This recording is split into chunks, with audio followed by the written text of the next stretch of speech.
സഹോദരന്മാരെ, സഖാക്കളെ, നമ്മളെ സംബന്ധിച്ചിടത്തോളം ജനുവരി 17 ചോരയിലെഴുതിയ ഒരു ദിവസമാണ്. ഇവിടെ ആമുഖമായി സൂചിപ്പിച്ചതുപോലെ 1.5 പതിറ്റാണ്ട് മുൻപാണ് സഖാവ് മനോജ് ഇവിടെ വെച്ച് അരുംകൊല ചെയ്യപ്പെടുന്നത്. യാതൊരു സംഘർഷവുമില്ലാത്ത ഒരു നാട്ടിൽ, പറയത്തക്ക വാക്കുതർക്കങ്ങൾ പോലും ഇല്ലാത്ത ഒരു നാട്ടിൽ മുൻകൂട്ടി ആസൂത്രണം ചെയ്തതനുസരിച്ച് ഏകപക്ഷീയമായി നടത്തിയ അരുംകൊലയായിരുന്നു സഖാവ് PP മനോജിന്റേത്. മനോജിനെ കുറിച്ചെല്ലാം ഇവിടെ വിശദീകരിക്കുകയുണ്ടായി. ആരുമായും ഒരു തർക്കത്തിലും ഏർപ്പെടുകയോ സംഘർഷത്തിന്റെ ഭാഗമാവുകയോ ചെയ്ത ഒരു ചരിത്രം മനോജിനില്ല. സമാധാനത്തിന്റെ ആൾരൂപം എന്ന പോലെ സൗമ്യദീപ്തമായ ഒരു വ്യക്തിത്വമായിരുന്നു മനോജിന്റേത്.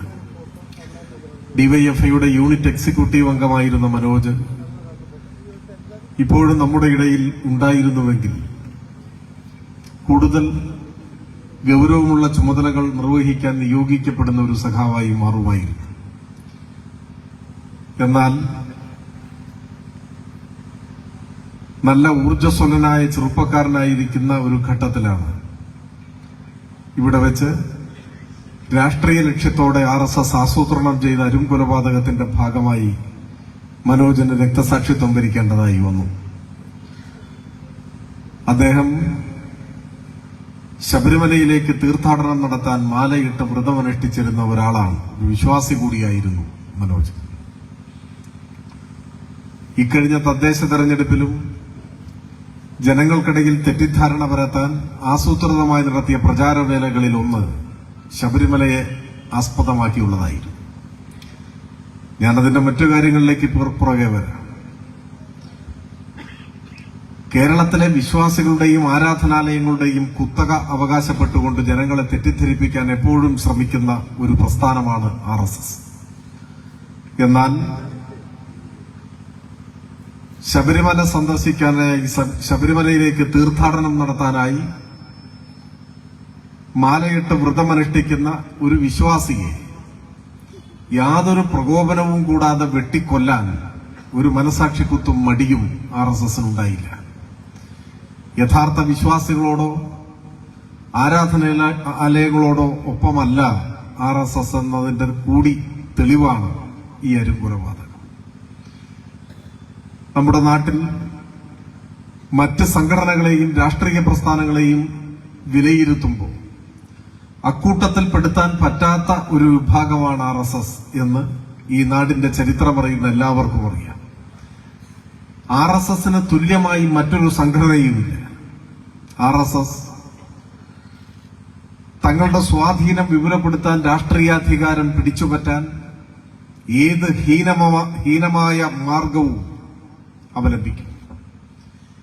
എത്രായിരം മനുഷ്യരെ കൊല്ലേണ്ടി വന്നാലും യാതൊരു മനസാക്ഷിക്കുത്തുമില്ലാതെ ആ കൊടും ക്രൂരകൃത്യം നിർവഹിക്കാൻ സർവദാ സജ്ജമായ സംഘടനാ സംവിധാനമാണ് RSSന്റേത്.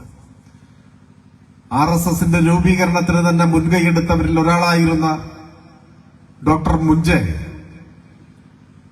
ആ കാലത്ത് ഇറ്റലിയിൽ വരെ യാത്ര ചെയ്ത് മുസോളിനിയുമായി കൂടിക്കാഴ്ച നടത്തി. മുസോളിനിയിൽ നിന്നും ഹിറ്റ്ലറിൽ നിന്നുമാണ് അവരുടെ രാഷ്ട്രീയവും സംഘടനാ രീതികളും സ്വാംശീകരിച്ചാണ് അത് RSSന്റെ ഭാഗമായി പകർത്തിയത്. മുസോളിനിയുടെ സൈനിക ക്യാമ്പുകളിൽ നിന്നാണ് RSSന്റെ ശാഖകളിലെയും അത് കഴിഞ്ഞ് പ്രചാരകർക്ക് പ്രത്യേക പരിശീലനം കൊടുക്കുന്ന OTC ഉൾപ്പെടെയുള്ള അവരുടെ ക്രിമിനൽ സംഘങ്ങളെ പരിശീലിപ്പിക്കുന്ന സംവിധാനങ്ങൾക്കും രൂപകൽപ്പന കൊടുത്തത് മാതൃകയായി മുസോളിനിയെ സ്വീകരിച്ചാണ്, മുസോളിനിയുടെ രീതികൾ സ്വീകരിച്ചാണ്. ഫാസിസ്റ്റ് രീതികൾ അതുപോലെ പകർത്തിയെടുത്താണ്. കേരളത്തിന്റെ ചരിത്രവും RSSന്റെ കൊടും ക്രൂരതയ്ക്ക്, കായികാക്രമണങ്ങൾക്ക് എത്രമാത്രം കേരളീയ സമൂഹത്തെ വിഷലിപ്തമാക്കാൻ കഴിഞ്ഞുവെന്ന് നമുക്ക് മനസ്സിലാക്കാൻ കഴിയും. കേരളത്തിന്റെ ചരിത്രം പരിശോധിച്ചാൽ ഒരു കാലത്ത് മംഗലാപുരത്തെ ഗണേഷ് പീഡി കമ്പനിയുടെ ഗുണ്ടാ സംഘമായി പ്രവർത്തിച്ചുകൊണ്ടിരുന്ന ക്രിമിനൽ സംഘമാണ് പിന്നീട് RSS ആയി കേരളത്തിന്റെ പല ഭാഗങ്ങളിലും ആക്രമണം അഴിച്ചുവിട്ടത്. ആ ചരിത്രത്തിന്റെ വിശദാംശങ്ങളൊക്കെ പലവട്ടം നാം ചർച്ച ചെയ്തിട്ടുള്ളതാണ്. 1968 ആദ്യമായി RSS കേരളത്തിൽ ഒരു CPIM പ്രവർത്തകനെ കൊലപ്പെടുത്തുന്നത്.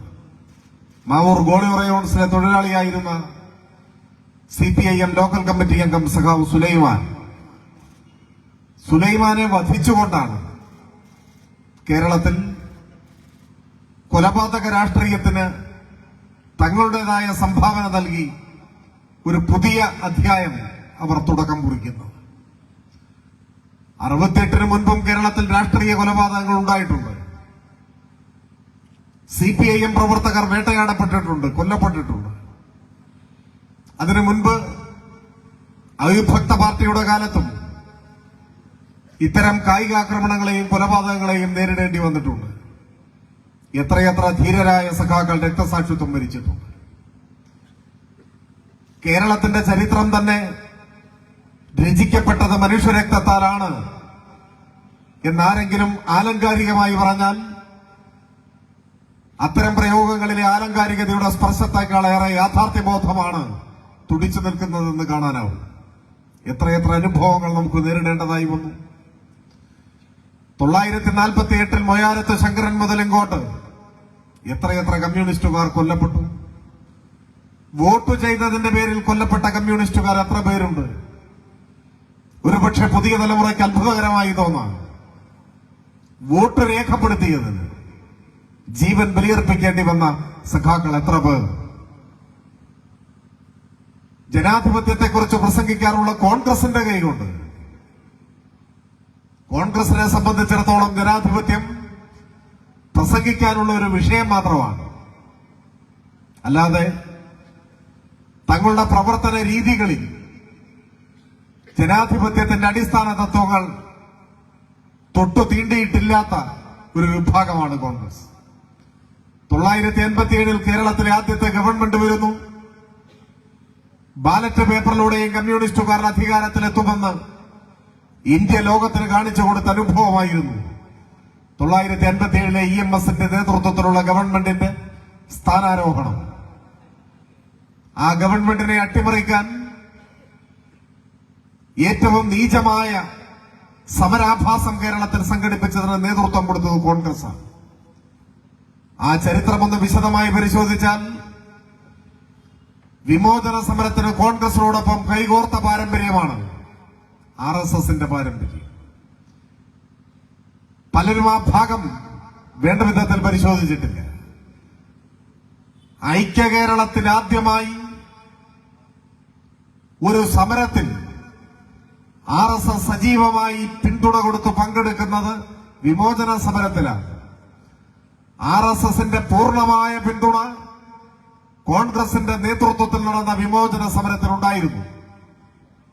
ആ വിമോചന സമരത്തിന്റെ ഒരു ഘട്ടത്തിലാണ് ഇന്ത്യൻ ഭരണഘടന ദുരുപയോഗം ചെയ്ത് അങ്ങേയറ്റത്തെ ജനാധിപത്യ കശാപ്പ് നെഹ്റുവിന്റെ ഗവൺമെന്റ് നടത്തിയത്.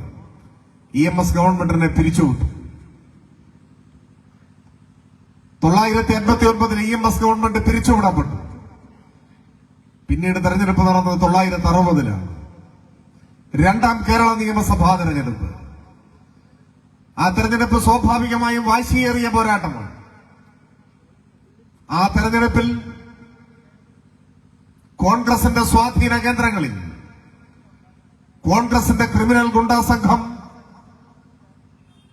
ഒപ്പം കേരളത്തിലെ ജന്മിമാരുടെ കങ്കാണിമാരായിട്ടുള്ള ഗുണ്ടകൾ, ഇവരെല്ലാം പാവപ്പെട്ട കർഷക തൊഴിലാളികളെ ഭീഷണിപ്പെടുത്തി. വോട്ട് ചെയ്യാൻ പാടില്ല, അതായിരുന്നു തിട്ടൂരം. അതെന്തുകൊണ്ടാണ്? 57 അധികാരത്തിൽ വന്ന EMS ഗവൺമെന്റിന്റെ ആദ്യത്തെ ഏറ്റവും സുപ്രധാനമായ തീരുമാനം കേരളത്തിലെ ജന്മിത്വത്തിന്റെ വേരറുക്കുന്ന വിപ്ലവകരമായ ഒരു ബില്ലിന് രൂപം നൽകുക എന്നതായിരുന്നു. കുടിയൊഴിപ്പിക്കൽ നിരോധന നിയമം.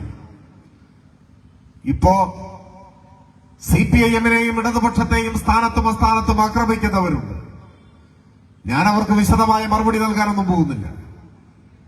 പക്ഷെ അത്തരക്കാർ സ്വന്തം ചരിത്രത്തിലേക്കൊന്ന് തിരിഞ്ഞു നോക്കണം. ഇന്ന് നമ്മളെ ആക്രമിക്കുന്നവർ അവരുടെ ഭൂതകാലം പരിശോധിക്കട്ടെ. അവരുടെ പിതാമഹന്മാർ, അവരുടെ എന്നല്ല നമ്മുടെ എല്ലാം പൂർവികർ ഈ കേരളത്തിൽ അടിമ ജീവിതം നയിച്ച നിസ്വരായിരുന്നു. അല്ലേ? അങ്ങനെ അടിമ ജീവിതം. സ്വന്തമായി ഒരു തുണ്ട് മണ്ണുണ്ടായിരുന്നില്ല.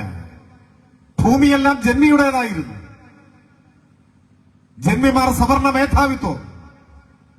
അവർക്ക് ഭൂമി കൈവന്നത് ദൈവദത്തമാണ് എന്ന് വിശ്വസിച്ചിരുന്നു. അതായിരുന്നു വിശ്വാസം. അവരുടെ കാൽ കീഴിലെ പുഴുക്കളെ പോലെ അടിമ ജീവിതം നയിക്കാൻ നിയോഗിക്കപ്പെട്ടവരായിരുന്നു ഈ കേരളത്തിലെ സാധാരണക്കാരായ പാവപ്പെട്ടവരായ നിസ്വരായ മനുഷ്യർ. അടിമ ജീവിതമായിരുന്നു. മരിച്ചുപോയാൽ മൃതശരീരം കുഴിച്ചിടാൻ, മറവ് ചെയ്യാൻ 6 അടി മണ്ണ് സ്വന്തമായിട്ടില്ലാത്ത ഒരു ജനത. അതായിരുന്നു. അവിടെയാണ് ദശലക്ഷക്കണക്കിന് വരുന്ന കേരളത്തിലെ അടിമ ജീവിതം നയിച്ച നിസ്വരുടെ ജാതകം തിരുത്തി എഴുതിയ മഹത്തായ രാഷ്ട്രീയ തീരുമാനം വന്നത്. കുടിയൊഴിപ്പിക്കൽ നിരോധന നിയമം. അപ്പൊ കേരളത്തിലെ ദരിദ്ര ഭൂരഹിത കർഷക തൊഴിലാളികൾ, പാവപ്പെട്ട മനുഷ്യർ, അവർ പ്രതീക്ഷയുള്ളവരായി മാറി. ഞങ്ങളും മനുഷ്യരാണ് എന്ന തിരിച്ചറിവിലേക്ക് അവരെ നയിച്ചു. അപ്പോഴാണ് വിമോചന സമരം. വിമോചന സമരാനന്തരമുള്ള തെരഞ്ഞെടുപ്പ് 1960. ആ തെരഞ്ഞെടുപ്പിൽ ഈ കർഷക തൊഴിലാളി വോട്ട് ചെയ്താലോ? വോട്ട് ചെയ്താൽ തങ്ങളെ മനുഷ്യരായി അംഗീകരിച്ച കമ്മ്യൂണിസ്റ്റുകാർക്ക് വോട്ട് കൊടുക്കും എന്നത് ഉറപ്പാണ്. അപ്പൊ കോൺഗ്രസിന്റെ നേതൃത്വത്തിൽ ഗുണ്ടാ സംഘങ്ങൾ വ്യാപകമായി കർഷക തൊഴിലാളികളെ അവന്റെ കൂരയിലെത്തി ഭീഷണിപ്പെടുത്തി. വോട്ട് ചെയ്യാൻ പാടില്ല എന്നാണ് ഭീഷണി.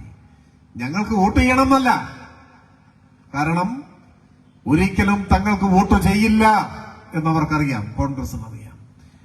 ഭൂപരിഷ്കരണം കോൺഗ്രസിന്റെ അജണ്ടയേ ആയിരുന്നില്ല. രാജ്യത്തെവിടെയും നടപ്പാക്കിയിട്ടുമില്ല. ജന്മിത്വത്തിനെതിരായ ഒരു വാക്കുപോലും കോൺഗ്രസ് ഉച്ചരിച്ചിട്ടുമില്ല. അതുകൊണ്ട് കുടിയാന്മാരുടെ, ദരിദ്രരുടെ, ദളിതരുടെ, ആർത്തരും ആലംബഹീനരുമായ പാവം മനുഷ്യരുടെ വേദനകളോടൊപ്പം നിൽക്കാൻ കോൺഗ്രസിന് സാധിക്കില്ല എന്ന് മേൽവിഭാഗത്തിൽപ്പെട്ട മനുഷ്യരെല്ലാം തിരിച്ചറിഞ്ഞിട്ടുള്ളതാണ്. അപ്പൊ അവരോട് വോട്ട് ചെയ്യണം എന്ന് പറഞ്ഞിട്ട് കാര്യമില്ല. വോട്ടൊന്നും കിട്ടാൻ പോകുന്നില്ല. അപ്പൊ അതുകൊണ്ട് വോട്ട് ചെയ്യണ്ട. പോളിംഗ് ബൂത്തിലെത്തിയാൽ വോട്ട് അരിവാളിന് ചെയ്യും എന്നുറപ്പാണ്. അപ്പൊ അതുകൊണ്ട് വോട്ട് ചെയ്യാൻ പാടില്ല. അതാണ് തിട്ടൂരം.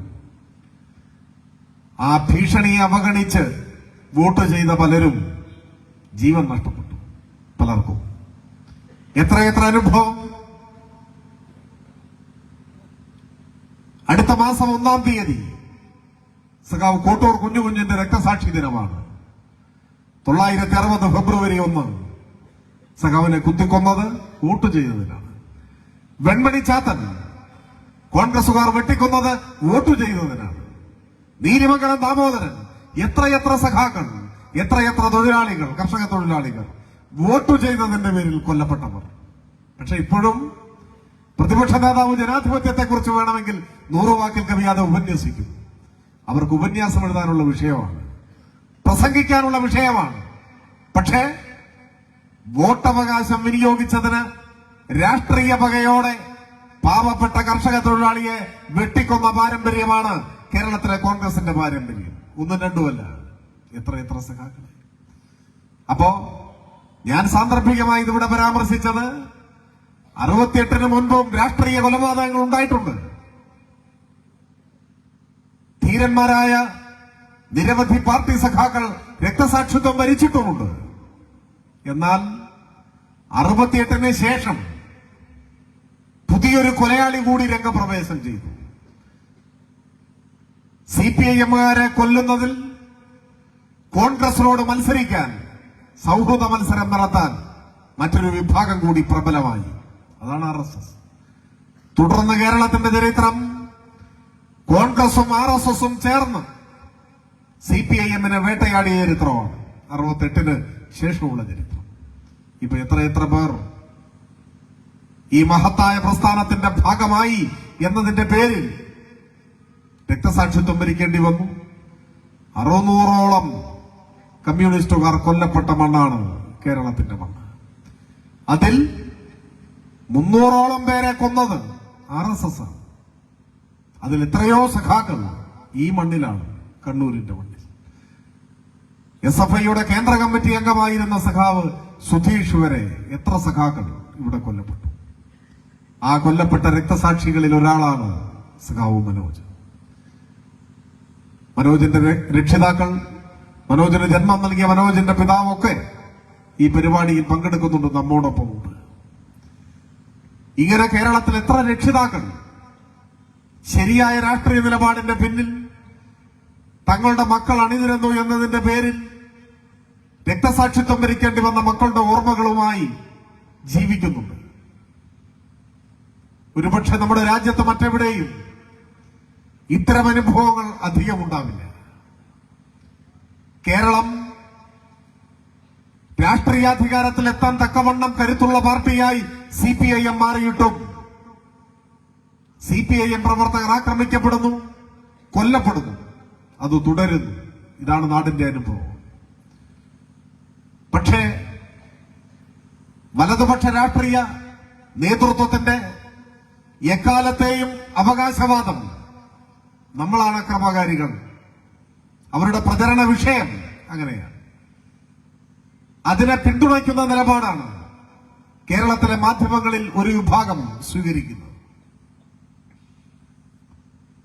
കമ്മ്യൂണിസ്റ്റുകാരെന്നാൽ അക്രമകാരികൾ എന്ന ഒരു പ്രതീതി പരത്താൻ ഇവരെല്ലാം കൈകോർത്താണ് പ്രവർത്തിച്ചത്. എന്നാൽ ചരിത്രത്തിലേക്കൊന്ന് തിരിഞ്ഞു നോക്കിയാൽ യാഥാർത്ഥ്യം വ്യത്യസ്തമാണ് എന്ന് കാണാനാകും. കേരളത്തിലെ ഓരോ ഗ്രാമങ്ങൾക്കും ഒരു കമ്മ്യൂണിസ്റ്റ് രക്തസാക്ഷിയുടെയെങ്കിലും വീരചരിത്രം പറയാനുണ്ടാവും എന്നതാണ് അനുഭവം. സമാനതകളില്ലാത്ത അത്തരം ഐതിഹാസിക രക്തസാക്ഷിത്വങ്ങളുടെ എത്രയെത്ര വേദനിപ്പിക്കുന്ന ഏടുകളാണ് നമ്മുടെ നാട്ടിലുള്ളത്. ഇന്ന് തന്നെ തിരുവനന്തപുരത്തെ സഖാക്കൾ മറ്റൊരു രക്തസാക്ഷി ദിനം ആചരിക്കുകയാണ്. സഖാവ് AM സക്കീർ, ഒരു ചെറുപ്പക്കാരൻ, കോളേജ് യൂണിയൻ ചെയർമാനായി തിരഞ്ഞെടുക്കപ്പെട്ട ദിവസമാണ് സക്കീറിനെ മൃഗീയമായി ആക്രമിച്ച് കൊലപ്പെടുത്തുന്നത്. അങ്ങനെ എത്രയെത്ര അനുഭവങ്ങൾ.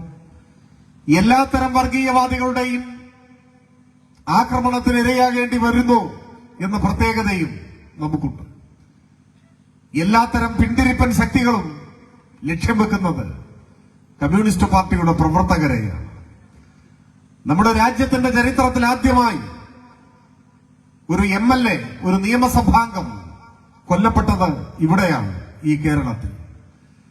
നിലമ്പൂരിന്റെ MLA ആയിരുന്ന സഖാവ് കുഞ്ഞാലി 1969 ജൂലൈ മാസം 28-ാം തീയതി INTUC ഓഫീസ് കെട്ടിടത്തിന്റെ ജനലടികൾക്കിടയിലൂടെ നീട്ടിയ തോക്കുകൊണ്ടാണ് കോൺഗ്രസ് ഗുണ്ടാ സംഘം കുഞ്ഞാലിയെ വെടിവെച്ചു കൊന്നു. സ്വാതന്ത്ര്യാനന്തര ഇന്ത്യയുടെ ചരിത്രത്തിലെ ആദ്യത്തെ ഒരു ജനപ്രതിനിധിയുടെ കൊലപാതകം, ഒരു നിയമസഭാംഗത്തിന്റെ കൊലപാതകം അതായി. പിന്നീടും ആ ശ്രേണിയിൽ വരുന്ന എത്രയോ കൊലപാതകങ്ങൾ. രാമന്തളിയിൽ പഞ്ചായത്ത് പ്രസിഡന്റ് ആയിരിക്കുമ്പോഴല്ലേ ഇവിടെ സഖാവ് OK കുഞ്ഞിക്കണ്ണനെ കൊല്ലപ്പെടുത്തുന്നത്, കല്ലെറിഞ്ഞാണ് പോകുന്നത്. ചാവക്കാട് മുനിസിപ്പൽ ചെയർമാനായിരിക്കുമ്പോഴാണ് KP വത്സലിനെ വെട്ടിക്കൊല്ലുന്നത്. സഖാവ് സുധീഷ് കൊല്ലപ്പെടുമ്പോൾ ജില്ലാ പഞ്ചായത്ത് അംഗമായി. സഖാവ് അബ്ദുൾ ഖാദർ MLA ആയിരുന്നു, കൊടുങ്ങല്ലൂർ MLA. പക്ഷെ അപ്പോ അദ്ദേഹം കോൺഗ്രസ് ആയിരുന്നു, DCC പ്രസിഡന്റായിരുന്നു. തൃശൂർ DCCയുടെ പ്രസിഡന്റായിരുന്ന MLA ആയിരുന്ന അബ്ദുൾ ഖാദർ രാഷ്ട്രീയ കാരണങ്ങളാൽ കോൺഗ്രസിനോട് വിട പറഞ്ഞു. അദ്ദേഹം CPIM-ൽ ചേരുന്നതായി പ്രഖ്യാപിച്ചു. പാർട്ടി മാറി എന്ന കാരണം കൊണ്ട് അബ്ദുൽ ഖാദറിനെയും അദ്ദേഹത്തോടൊപ്പം ഉണ്ടായിരുന്ന അഹ്മദിനെയും കോൺഗ്രസിൽ നിന്ന് രാജിവെച്ചതിന്റെ 40-ാം നാൾ വെടിവെച്ചു കൊന്ന പാർട്ടിയുടെ പേരാണ് കോൺഗ്രസ്. എത്ര അനുഭവം! ഞാനിവിടെ ചില പേരുകൾ പരാമർശിച്ചത് അവരെല്ലാം പാർട്ടി നേതാക്കന്മാർ എന്നതോടൊപ്പം തിരഞ്ഞെടുക്കപ്പെട്ട ജനപ്രതിനിധികൾ കൂടിയായിരുന്നു. നിയമസഭാംഗം, മുൻ നിയമസഭാംഗം, മുനിസിപ്പൽ ചെയർമാൻ, പഞ്ചായത്ത് പ്രസിഡന്റ്, അങ്ങനെ ഇതിനൊന്നും സമാനമായ ഒരനുഭവവും മറുഭാഗത്തില്ല. ഇതാണ് കേരളത്തിന്റെ ചരിത്രം. ഒരുപക്ഷെ അവിശ്വസനീയമെന്ന് തോന്നുന്ന എത്രയെത്ര സംഭവങ്ങൾ പിന്നെയും ഞാനിപ്പോഴും ഓർക്കുന്നു. തിരുവനന്തപുരത്ത് നഗരസഭാ ജീവനക്കാരനായിരുന്ന നാരായണൻ നായർ കാട്ടാക്കടയിൽ, അദ്ദേഹത്തിന്റെ ചേതനയേറ്റ മൃതശരീരം തിരുവനന്തപുരം കോർപ്പറേഷന്റെ മുന്നിൽ പൊതുദർശനത്തിന് വെച്ചിരിക്കുന്നത് ഇപ്പോഴും എന്റെ മനസ്സിലുണ്ട്. നാരായണൻ നായരുടെ മക്കൾ രണ്ടുപേരും SFIയുടെ നേതാക്കന്മാരായിരുന്നു. അവരോടുള്ള വിരോധം കാരണമാണ് വീട്ടിലെത്തി പിതാവിനെ കൊന്നത്. മക്കളോടുള്ള വിരോധം, രാഷ്ട്രീയ വിരോധം, സംഘടനാ വിരോധം തീർക്കാൻ വീട്ടിൽ വന്ന് പിതാവിനെ വെട്ടിക്കൊല്ലുക RSS ആണ്. പത്തനംതിട്ടയിൽ വയ്യാറ്റുപുഴയിൽ ഒരു 5-ാം ക്ലാസ്സുകാരൻ ഒരിക്കൽ കൊല്ലപ്പെട്ടു. SFI അംഗമാണ്. സ്കൂളിൽ പഠിക്കുമ്പോൾ SFIയുടെ മെമ്പർഷിപ്പ് എടുത്തു, അത്രയേ ഉള്ളൂ. വയ്യാറ്റുപുഴ അനിലിനെ കൊല്ലാൻ കാരണം അനിലിന്റെ അച്ഛനോടുള്ള രാഷ്ട്രീയമായ പക. അനിലിന്റെ അച്ഛൻ CPIM പ്രവർത്തകനായിരുന്നു. അപ്പൊ പിതാവിനോടുള്ള രാഷ്ട്രീയ പക തീർക്കാൻ സ്കൂൾ വിദ്യാർത്ഥിയായ മകനെ കൊന്നുകളയുക, മക്കളോടുള്ള രാഷ്ട്രീയ വിരോധം തീർക്കാൻ പിതാവിനെ കൊല്ലുക. ഈ കേരളത്തിൽ സംഭവിച്ചത് RSSും കോൺഗ്രസും മത്സരിക്കുകയാണ് ഇത്തരം കൊലപാതകങ്ങൾ നടത്താൻ. പത്തനംതിട്ട കാത്തോലിക്കറ്റ് കോളേജിന്റെ യൂണിയൻ ഭാരവാഹിയായിരുന്നു CV Jose. Pathanamthitta Catholicate college എന്നാൽ അക്കാലത്ത് KSUവിന്റെ ശക്തി കേന്ദ്രമാണ്. പക്ഷേ എല്ലാ വിദ്യാർത്ഥികളുടെയും കണ്ണിലുണ്ണിയായി മാറിയ ജോസ്, SFIയുടെ നേതാവ്, പരമ്പരാഗതമായ അവിടുത്തെ രാഷ്ട്രീയ ബലാബലങ്ങളെ തകർത്ത് വിജയിച്ചു. വിജയശ്രീലാളിതനായി തങ്ങളുടെ കോട്ടയിൽ ഒരു SFIക്കാരൻ ജയിച്ചു. ഉടനെ മരണ വാറണ്ട് ഒരുക്കുകയാണ് ചെയ്തത്. ആ കോളേജിന്റെ തിരുമുറ്റത്തിട്ട് വെട്ടിക്കൊന്നു ജോസിനെ. ജോസിന്റെ കൊലപാതകത്തിന്റെ ദൃക്സാക്ഷികൾ പറയുന്നു, ആഴത്തിലുള്ള കുത്തേറ്റ് ചോര ചീറ്റി ഒഴുകുമ്പോ പ്രാണവെപ്രാളം കൊണ്ട് കോളേജ് ക്യാമ്പസിൽ സ്ഥാപിച്ച പൈപ്പിന്റെ ചുവട്ടിലേക്ക് അവസാനമായി ഒരിറ്റ് വെള്ളം കുടിക്കാൻ അദ്ദേഹം വേച്ച് നിരങ്ങി നീങ്ങിയത്രേ. ആ പൈപ്പിന്റെ ചുവട്ടിലെത്തി ഒരു തുള്ളി വെള്ളം കുടിക്കുന്നതിന് മുൻപ് കോൺഗ്രസ് ക്രിമിനൽ സംഘം വീണ്ടും പലതവണ കുത്തിക്കൊന്നു. ഒരു തുള്ളി വെള്ളം പോലും കുടിക്കാൻ അനുവദിക്കാതെയാണ് ജോസിനെ കൊലപ്പെടുത്തിയത്. ജോസിന്റെ കൊലപാതകത്തിന് ദൃക്സാക്ഷിയുണ്ട്. ആ ദൃക്സാക്ഷി കോടതിയിൽ താൻ കണ്ട കാര്യങ്ങൾ അതുപോലെ പറഞ്ഞാൽ പ്രതികൾ ശിക്ഷിക്കപ്പെടും. ഉടനെ കോൺഗ്രസ് ഗൂഢാലോചന നടത്തി ജോസ് വധക്കേസിലെ പ്രതികളെ കോടതിയിൽ നിന്ന് രക്ഷപ്പെടുത്തിയെടുക്കാൻ ദൃക്സാക്ഷിയെ കൂടി കൊല്ലാൻ തീരുമാനിച്ചു. ആ ദൃക്സാക്ഷിയായിരുന്നു MS പ്രസാദ്. ഒരു തിരുവോണ ദിവസമാണ് ചിറ്റാറങ്ങാടിയിൽ വെച്ച് പ്രസാദിനെ വെട്ടിക്കൊല്ലുന്നത്.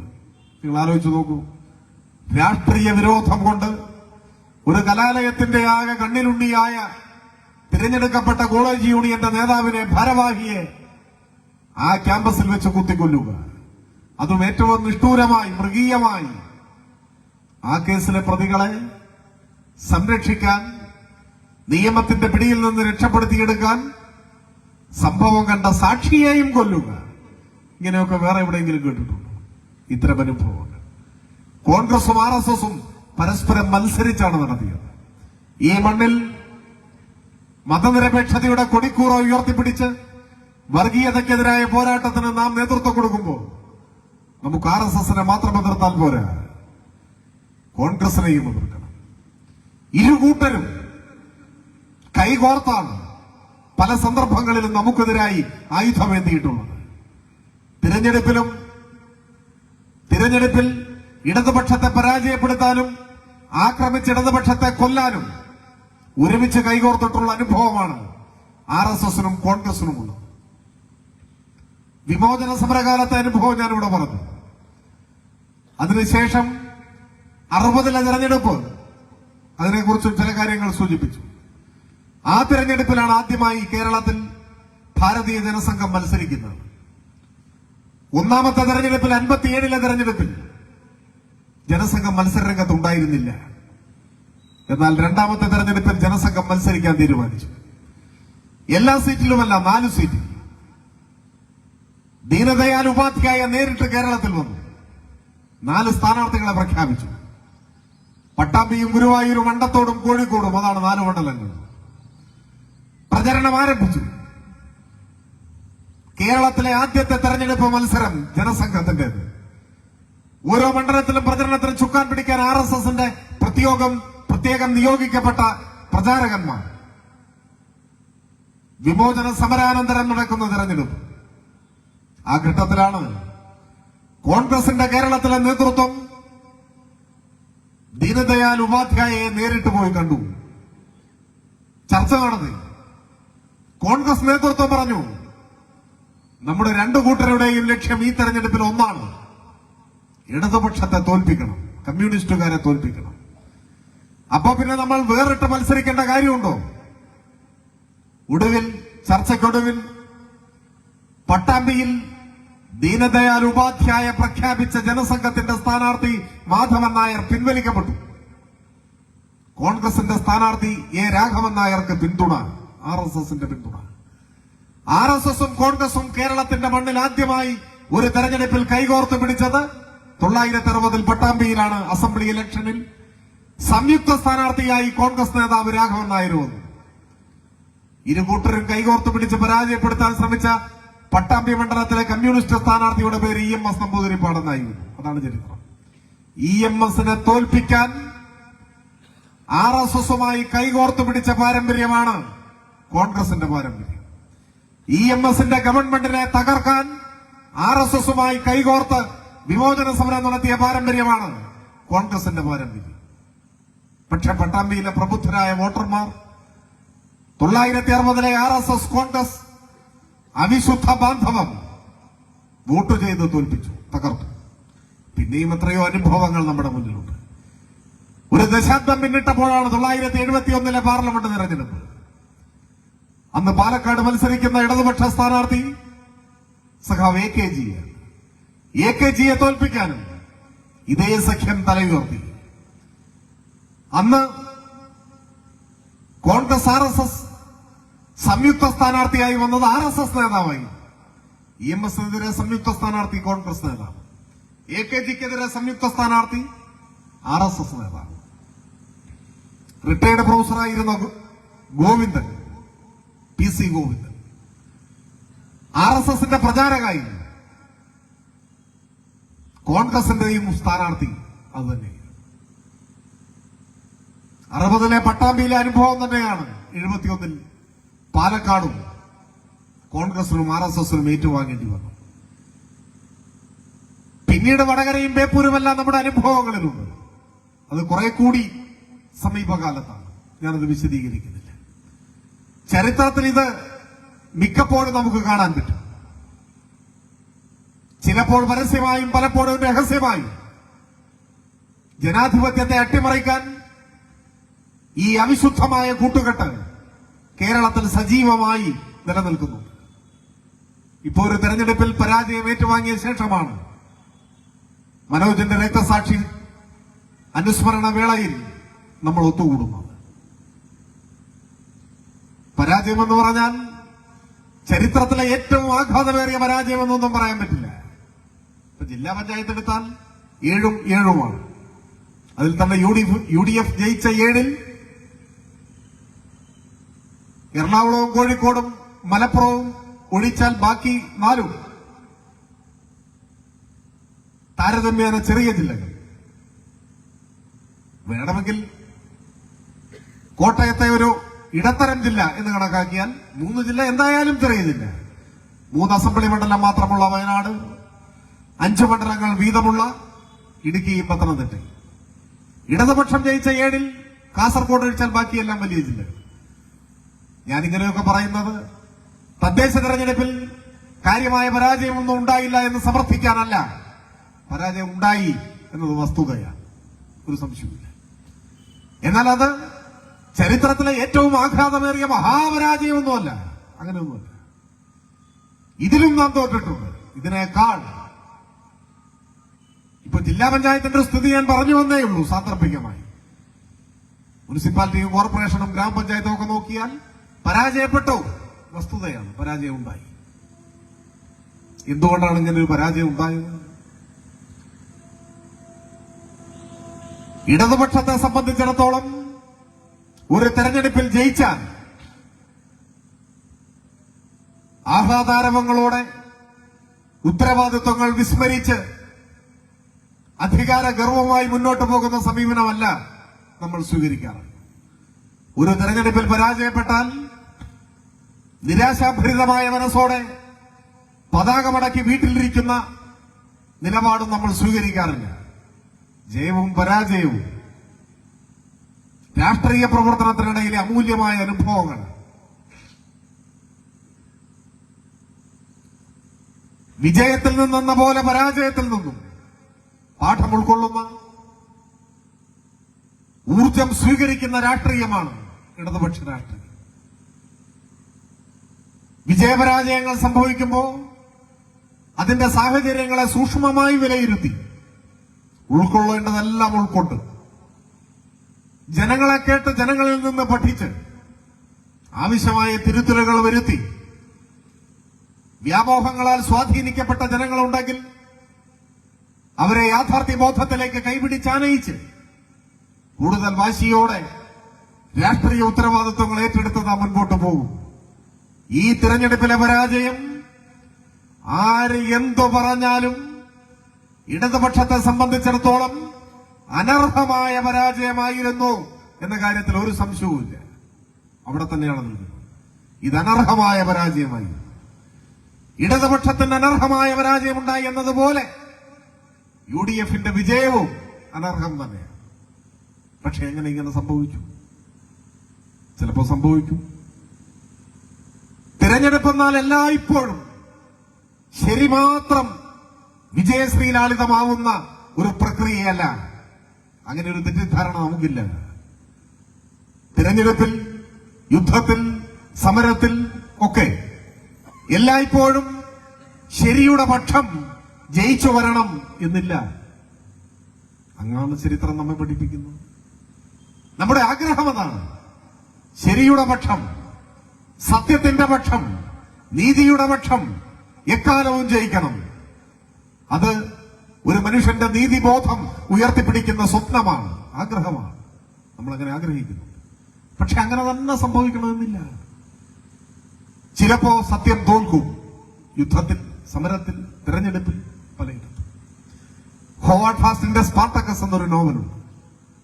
സ്പാർട്ടക്കസ് അടിമകളുടെ നേതാവായിരുന്നു. സ്പാർട്ടക്കസ് അടിമകളുടെ വിമോചനത്തിന് വേണ്ടിയുള്ള മഹാകലാപത്തിന് നേതൃത്വം കൊടുത്തയാൾ. പക്ഷെ കലാപം അടിച്ചമർത്തപ്പെട്ടു, തോറ്റുപോയി. തൂക്കിലേറ്റപ്പെടുന്നതിന് മുൻപ് സ്പാർട്ടക്കസിന്റെ സന്തത സഹചാരിയായ സഖാവ് ഡേവിസ് സ്പാർട്ടക്കസിനോട് ചോദിക്കുന്ന ഒരു ചോദ്യമുണ്ട്. സ്പാർട്ടക്കസ്, നമ്മളായിരുന്നല്ലോ ശരി, എന്നിട്ടും നമ്മൾ തോറ്റുപോയത് എന്തുകൊണ്ടാണ്? അതാണ് ചോദ്യം. ചരിത്രത്തിൽ പലവട്ടം മുഴങ്ങിയിട്ടുള്ള ഒരു ചോദ്യമാണത്. നമ്മളായിരുന്നല്ലോ ശരി, എന്നിട്ടും നാം തോറ്റുപോയത് എന്തുകൊണ്ടാണ്? ഈ ചോദ്യം പല ചരിത്ര സന്ദർഭങ്ങളിലും അനിവാര്യമായി ജയിക്കേണ്ട ശരി തോറ്റുപോകുമ്പോൾ ശരിയുടെ വിജയം ആഗ്രഹിക്കുന്നവരുടെ മനസ്സിൽ ഉയർന്നു വരുന്നൊരു ചോദ്യമാണ്. ചരിത്രത്തിൽ എവിടെയൊക്കെ ശരി തോറ്റുപോയിട്ടുണ്ട്. 924 ഇറ്റാലിയൻ ജനറൽ ഇലക്ഷനിൽ മുസോളിനി ജയിക്കുമ്പോൾ മുസോളിനിയുടെ പാർട്ടിക്ക് കിട്ടിയ വോട്ട് 65%. മുസോളിനി ബലപ്രയോഗത്തിലൂടെ ഇറ്റലിയുടെ ഭരണാധികാരിയായ ആളല്ല. തെരഞ്ഞെടുപ്പിൽ ജയിച്ച് ഇറ്റലിയെ ഭരിക്കാൻ നിയോഗിക്കപ്പെട്ട ആളാണ്. 65% വരുന്ന വോട്ട് വാങ്ങി ജയിച്ച ഇറ്റാലിയൻ നേതാവിന്റെ പേരാണ് മുസോളിനി. Party fascist party. ഒരു ദശാബ്ദം കഴിയുമ്പോഴേക്ക് ജർമ്മൻ ഫെഡറൽ ഇലക്ഷനിൽ ഭൂരിപക്ഷം നേടി ജയിച്ച നേതാവിന്റെ പേര് അഡോൾഫ് ഹിറ്റ്ലർ എന്നാണ്. Hitler party Nazi party. Mussolini തെരഞ്ഞെടുപ്പിൽ ജയിച്ച നേതാവാണ്.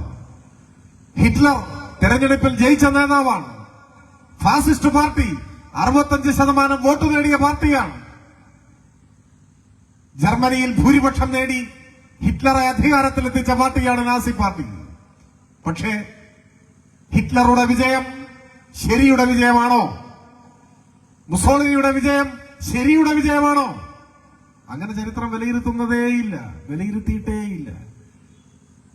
അപ്പോ ചരിത്രത്തിൽ പലപ്പോഴും തെറ്റായ നിലപാടുകൾ, മനുഷ്യവിരുദ്ധമായ പ്രത്യയശാസ്ത്രം, തിന്മയുടെ രാഷ്ട്രീയം ജയിച്ചിട്ടുണ്ട്.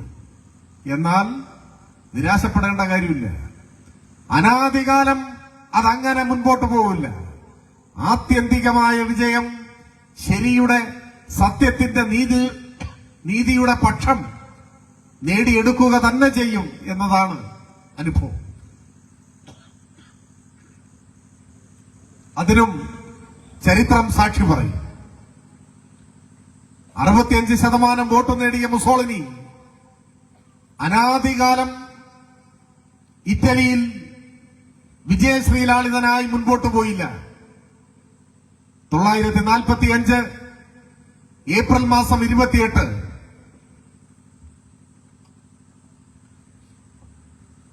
വോട്ട് ചെയ്ത ജനം മുസോളിനിയെ അടിച്ചു കൊന്നു. മിലാനിലെ നഗരചത്വരത്തിൽ കെട്ടിത്തൂക്കി. അതുവഴി വന്നവരും പോയവരുമെല്ലാം ആ മൃതശരീരത്തിൽ കല്ലുകൾ പെറുക്കി എറിഞ്ഞു എന്നാണ് ചരിത്രം പറയുന്നത്.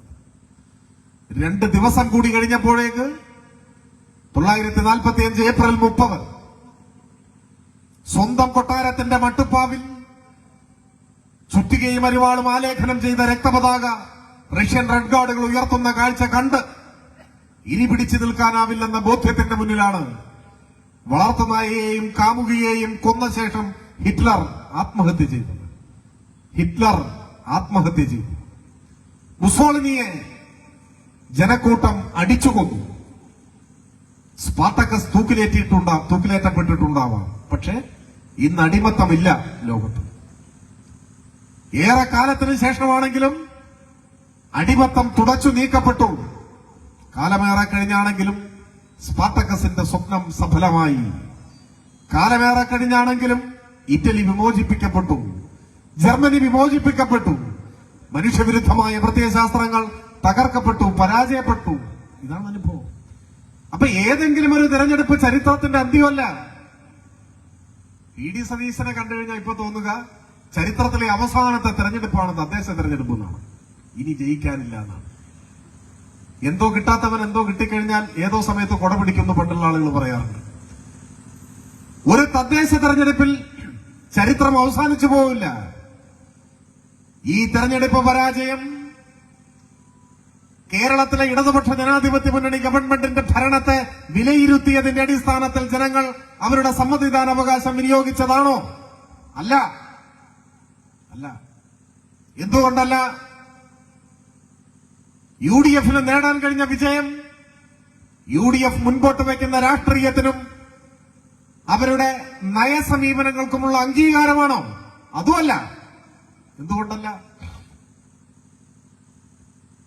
ഈ തദ്ദേശ തെരഞ്ഞെടുപ്പിൽ യു ഡി എഫിന് വോട്ട് ചെയ്തവർ കേരളത്തിൽ യു ഡി എഫിന്റെ ഭരണം വരണം എന്നാഗ്രഹിക്കുന്നവരാണോ? ഒരിക്കലുമല്ല. എന്തുകൊണ്ടല്ലാത്തത്? ഒരു തെരഞ്ഞെടുപ്പിൽ, ഏത് തെരഞ്ഞെടുപ്പിൽ, പ്രത്യേകിച്ച് തദ്ദേശ തെരഞ്ഞെടുപ്പിൽ ചർച്ച ചെയ്യപ്പെടേണ്ട വിഷയം എന്താണ്? CPIM-ന് ഒരു സംശയവുമില്ല. ഏത് തെരഞ്ഞെടുപ്പിലും, പ്രത്യേകിച്ച് തദ്ദേശ തെരഞ്ഞെടുപ്പിൽ ചർച്ച ചെയ്യപ്പെടേണ്ട ഒന്നാമത്തെയും രണ്ടാമത്തെയും മൂന്നാമത്തെയും വിഷയം അത് നാടിന്റെ വികസനം, ജനങ്ങളുടെ ക്ഷേമം. നാടിന്റെ വികസനം, ജനങ്ങളുടെ ക്ഷേമം. അതല്ലാതെ മറ്റൊന്നുമല്ല. അതാണ് ചർച്ച ചെയ്യുന്നത്. എന്നാൽ കഴിഞ്ഞ തദ്ദേശ തെരഞ്ഞെടുപ്പിൽ അതാണോ ചർച്ച ചെയ്യപ്പെട്ടത്? പ്രതിപക്ഷ നേതാവ് ഉൾപ്പെടെയുള്ള ഏതെങ്കിലും കോൺഗ്രസ് നേതാക്കന്മാരുടെ തെരഞ്ഞെടുപ്പ് കാലത്തെ പ്രസംഗങ്ങളിൽ നാടിന്റെ വികസനം, ജനങ്ങളുടെ ക്ഷേമം, ഒരു വാക്ക്, ഒരക്ഷരം പറയുന്നത് നിങ്ങൾ ആരെങ്കിലും കേട്ടോ? ഇല്ല, പറഞ്ഞിട്ടില്ല, സംസാരിച്ചിട്ടില്ല. നമ്മളെ വിമർശിക്കാൻ വേണ്ടിയെങ്കിലും നാടിന്റെ വികസന ആവശ്യങ്ങളെ കുറിച്ച്, ജനങ്ങളുടെ ക്ഷേമ പദ്ധതികളെ കുറിച്ച് ഒരു വാക്ക് പറഞ്ഞു ഇല്ല. നമ്മൾ ശ്രമിച്ചത് അത്തരമൊരു ഉൾക്കരുത്താർന്ന രാഷ്ട്രീയ ചർച്ച ഉയർത്തിക്കൊണ്ടുവരാനാണ്. എന്നാൽ UDF ശ്രമിച്ചത് ഒരു കാരണവശാലും വികസനമോ ജനക്ഷേമമോ ചർച്ച ചെയ്യാതിരിക്കാനാണ്. അതിലവർക്കൊരു വിഭാഗം മാധ്യമങ്ങളുടെ പിന്തുണ കിട്ടി. കേരളത്തിലെ എക്കാലത്തെയും അറിയപ്പെടുന്ന കമ്മ്യൂണിസ്റ്റ് വിരുദ്ധ മാധ്യമങ്ങൾ വലതുപക്ഷത്തെ ഈ കാര്യത്തിൽ നന്നായി സഹായിച്ചു. പിന്നെന്താണ് ചർച്ച ചെയ്യപ്പെട്ടത്? തെരഞ്ഞെടുപ്പ് കാലത്തുടനീളം ചർച്ച ശബരിമലയിൽ കുടുക്കി കിടത്താനാണ് ശ്രമിച്ചത്. ശബരിമല, സ്വർണ്ണപ്പാളി, കട്ടളപ്പാളി, തട്ടിപ്പ്, ഇതായിരുന്നു ചർച്ച ചെയ്യാൻ ശ്രമിച്ചത്. അവരുടെ നേതാക്കന്മാരുടെ പ്രസംഗങ്ങൾ, മുദ്രാവാക്യങ്ങൾ, പാരടി പാട്ടുവരെ ശബരിമലയിൽ. എന്താണ് ചർച്ച ചെയ്തത്? ഒരു തെറ്റായ പ്രതീതി സൃഷ്ടിക്കാനാണ് ശ്രമിച്ചത്. ഒരു പ്രതീതി, എളുപ്പം മനസ്സിലാക്കാൻ പറ്റിയ പ്രതീതിയുടെ മറ്റൊരു വാക്ക് പുകമറ. ഒരു പുകമറ ഉണ്ടാക്കാനാണ് ശ്രമിച്ചത്. ജനങ്ങളെ, വിശ്വാസികളെ തെറ്റിദ്ധരിപ്പിക്കാൻ. ഈ കമ്മ്യൂണിസ്റ്റുകാരെല്ലാം കൂടി ശബരിമല കൊള്ളയടിച്ചു കൊണ്ടുപോവാണ്, ഇവന്മാരെ ശരിപ്പെടുത്തണം. ഇതല്ലേ സത്യസന്ധമായി ആലോചിച്ചു? ഇതായിരുന്നു. ഏറിയും കുറഞ്ഞും കേരളത്തിലെല്ലായിടത്തും ഇടതുപക്ഷ വിരുദ്ധ രാഷ്ട്രീയ പ്രചരണത്തിന്റെ കുന്തപുര ശബരിമലയിലെ തട്ടിപ്പ്. അതായിരുന്നു. സ്വാഭാവികമായി തന്നെ മനഃശാസ്ത്രപരമായി തട്ടിപ്പ്, കളവ്, പിടിച്ചുപറി, കൊള്ള, കൊലപാതകം, ഇത്തരം വാർത്തകൾ കേൾക്കാൻ ആളുകൾക്ക് ഒരു താല്പര്യം കൂടും. അതൊരു പൈങ്കിളി നോവല് പോലെയാണ്. ആളുകൾക്ക് അതൊക്കെ കേൾക്കാൻ ഇഷ്ടമാണ്. അപ്പോ മനുഷ്യരുടെ മനസ്സിലേക്ക് വ്യാജ പ്രചാരവേല കെട്ടഴിച്ചു വിട്ടു. ശബരിമല കൊള്ളയടിക്കപ്പെടുക. ശബരിമല ചർച്ച ചെയ്യുന്നതിലൊന്നും നമുക്കൊരു വിരോധവുമില്ല. പക്ഷേ ശബരിമല ചർച്ച ചെയ്തതുകൊണ്ട് തദ്ദേശ തെരഞ്ഞെടുപ്പിൽ എന്ത് ഗുണം? ജയിച്ചു വരുന്ന ഭരണസമിതികൾ അതനുസരിച്ചാണോ പ്രവർത്തിക്കേണ്ടത്? പഞ്ചായത്ത് തെരഞ്ഞെടുപ്പിലെങ്കിലും പ്രാദേശിക വികസനം ചർച്ച ചെയ്യണ്ടേ? ഈ പഞ്ചായത്തിൽ എവിടെയാണ് റോഡ് വേണ്ടത്? ആർക്കൊക്കെയാണ് വീട് കിട്ടേണ്ടത്? ഏത് ഭാഗത്താണ് കുടിവെള്ളം എത്തേണ്ടത്? ഇങ്ങനെയുള്ള കാര്യങ്ങളെല്ലാം പിന്നെ എപ്പോ ചർച്ച ചെയ്യും? ജനങ്ങളുടെ ക്ഷേമ പദ്ധതികൾ, ഇതൊക്കെ എപ്പോ ചർച്ച ചെയ്യും? പക്ഷെ അതൊന്നും വലതുപക്ഷത്തിന് ബാധകമായിരുന്നില്ല. ശബരിമല തന്നെ നിറം പിടിപ്പിച്ച ചർച്ചകളായിരുന്നു. അറസ്റ്റ് ചെയ്യപ്പെട്ടവരിൽ 2 പേർ CPM ബന്ധമുള്ളവരാണ്. ആണല്ലോ, നമ്മൾ മറച്ചു വെച്ചിട്ടുണ്ടോ? പക്ഷെ 4 ആള് അറസ്റ്റ് ചെയ്യപ്പെട്ടവരിൽ കോൺഗ്രസ് ബന്ധമുള്ളതാണ്. അത് പറയില്ല. 4 പേർ കോൺഗ്രസ് ബന്ധമുള്ളവരാണ്. ഈ 2ലാണ് പറയുന്നത്. പക്ഷെ ഇപ്പൊ നോക്കൂ, ശബരിമല എവിടെ എത്തി? ഇപ്പൊ പാരടി എഴുതിയവനെയും പാട്ട് പാടിയവനെയും ശബരിമല പ്രസംഗിച്ചവനെയും ഒന്നും കാണാനില്ല. പതിയെ പതിയെ വായടഞ്ഞു പോവുകയാണ്. നാളത്തെ പത്രങ്ങൾ നോക്കണം, എന്തായിരിക്കും പ്രധാന വാർത്ത? കോൺഗ്രസിന്റെ ഏറ്റവും സമുന്നതരായ നേതാക്കന്മാരിൽ ഒരാളെ നാളെ ചോദ്യം ചെയ്യാൻ പോവാണ്. മനസ്സിലായോ? ഡൽഹിയിലേക്ക് എത്തുകയാണ്. മുൻ മന്ത്രി ശിവകുമാറിന്റെ സഹോദരൻ പെൻഷൻ വാങ്ങാതെ ഇപ്പൊ വീട്ടിലിരിക്കുകയാണ്. ഓരോ ദിവസം കഴിയവേ ശബരിമല കൊള്ളയുടെ പേരിൽ ജനങ്ങളെ നേരിടാനാവാതെ ശിരസ് കുനിഞ്ഞു പോകുന്ന കോൺഗ്രസിന്റെ അവസ്ഥയാണ് ഇപ്പോ അനാവരണം ചെയ്യപ്പെടുന്നത്. ഇപ്പൊ അതുകൊണ്ട് ശബരിമല വിടാനുള്ള തീരുമാനം. ഇനി ശബരിമല പറയണ്ട.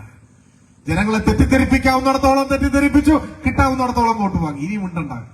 ഇനി പോകാൻ ക്യൂ നിൽക്കുകയാണ്. സ്വന്തം നേതാക്കന്മാർ ഈ പോറ്റിയെ, അല്ലെങ്കിൽ തന്നെ ഈ പോറ്റി എങ്ങനെയാണ് വാർത്തകളിൽ വന്നത്? തിരുവിതാംകൂർ ദേവസ്വം ബോർഡ് ശബരിമലയിൽ വികസന പ്രവർത്തനങ്ങൾ നടത്തുന്നതിനു വേണ്ടി ഒരു ആഗോള സംഗമം സംഘടിപ്പിച്ചു. അപ്പൊ അത് വിശ്വാസികൾക്കിടയിൽ വളരെ സ്വാഗതം ചെയ്യപ്പെട്ടു. അത് ഇടതുപക്ഷത്തിന് അനുകൂലമായി വരുമോ എന്ന് പേടിച്ച് ഈ പറയുന്ന ലോകൈക കള്ളനെ രംഗത്തിറക്കി കോൺഗ്രസ്.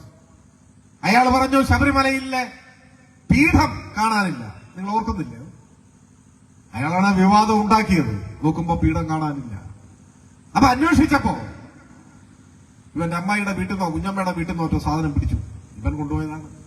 അങ്ങനെയല്ലേ അയാളിപ്പോ പശ്ചാത്തപിക്കുന്നുണ്ടാവും. മൂലയിൽ നിന്ന് മഴവെടുത്ത് ഞാൻ കാലിലിട്ടല്ലോ. പക്ഷെ നന്നായി. അതുകൊണ്ട് സമഗ്രമായ അന്വേഷണമാണ്.